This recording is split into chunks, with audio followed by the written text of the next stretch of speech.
അസ്സലാമലൈക്കും. അപ്പോൾ ഇന്ന് നമുക്ക് 4 kg വെയിറ്റ് വരുന്ന 2 ടയർ കേക്കാണ് കേട്ടോ നമുക്ക് സെറ്റ് ചെയ്യാനുള്ളത്. അപ്പം ഞാൻ ആദ്യം തന്നെ കേക്കൊക്കെ ബേക്ക് ചെയ്തെടുക്കുന്നുണ്ട്. 2 തവണയായിട്ട് ബേക്ക് ചെയ്തിട്ട് അതിനെ 5 ലെയർ വീതം കട്ട് ചെയ്ത് മാറ്റി വെക്കുന്നുണ്ട്.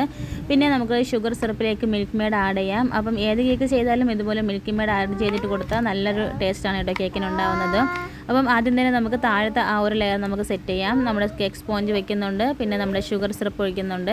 ഒരുപാട് ഒഴിക്കരുത് കേട്ടോ. ഒരുപാട് ഒഴിച്ച് കഴിഞ്ഞാൽ ഇതിന് ഫുള്ളായിട്ട് ഒലിച്ചിറങ്ങി വരും. അതുപോലെ തന്നെ കുറച്ചും ആവാൻ പാടില്ല. ഈ ഒരു കേക്ക് സ്പോഞ്ചിന് എല്ലായിടത്തും എത്തുന്ന രീതിക്ക് വേണം നമ്മുടെ ഷുഗർ സിറപ്പ് നമ്മൾ അപ്ലൈ ചെയ്ത് കൊടുക്കാനുള്ളത്. പിന്നെ ക്രീം വെച്ചതിന് ശേഷം നമ്മുടെ മിൽക്ക് മെയ്ഡും അതുപോലെ തന്നെ നട്ട്സും ഞാൻ ചേർക്കുന്നുണ്ട്. നട്ട്സായിട്ട് യൂസ് ചെയ്തിട്ടുണ്ടായിരുന്നത് ബദാമും അതുപോലെ തന്നെ കാഷ്നട്ടുമാണ് കേട്ടോ.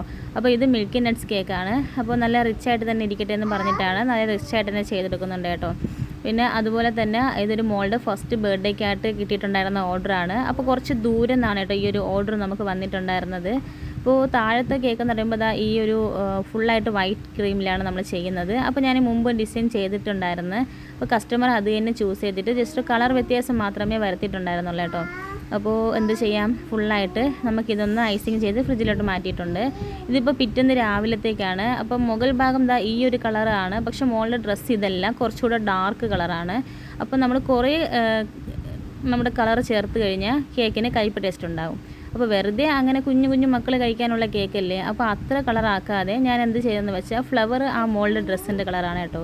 അപ്പോൾ അതുകൊണ്ട് തന്നെ കേക്കിൽ ഫുള്ളും വൈറ്റ് കൊണ്ട് കവർ ചെയ്തിട്ട് ലൈറ്റായിട്ട് മാത്രം ഈ ഒരു പിങ്ക് ഷെയ്ഡ് ഞാൻ കൊടുത്തിട്ടുണ്ടായിരുന്നു.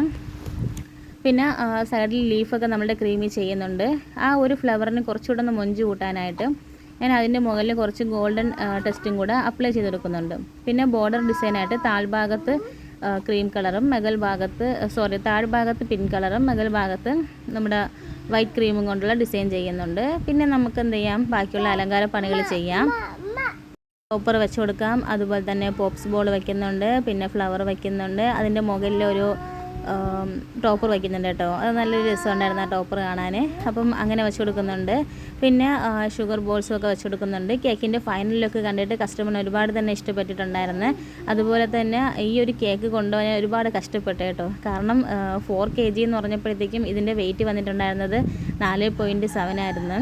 അപ്പോൾ എനിക്കിത് കൊണ്ടുപോകാൻ നല്ലൊരു പ്രയാസമായിരുന്നു. എന്തായാലും സേഫായിട്ട് ഞാൻ എത്തിച്ചിട്ടുണ്ടായിരുന്നു. അവർക്ക് ഒരുപാട് തന്നെ ഇഷ്ടപ്പെട്ട് കേക്ക് മുറിക്കുന്ന വീഡിയോസൊക്കെ കസ്റ്റമർ സ്റ്റാറ്റസ് വെച്ചപ്പോഴാണ് കേട്ടോ കണ്ടത്. ഒരു മനസ്സിന് തൃപ്തിയായത്. അപ്പോൾ കേക്കിൻ്റെ ഫൈനൽ ലുക്ക് ഇങ്ങനെയാണ്. നിങ്ങൾക്ക് ഇഷ്ടപ്പെട്ടാൽ മറക്കുക നമ്മുടെ ചാനൽ സബ്സ്ക്രൈബ് ചെയ്ത് സപ്പോർട്ട് ചെയ്യണേ.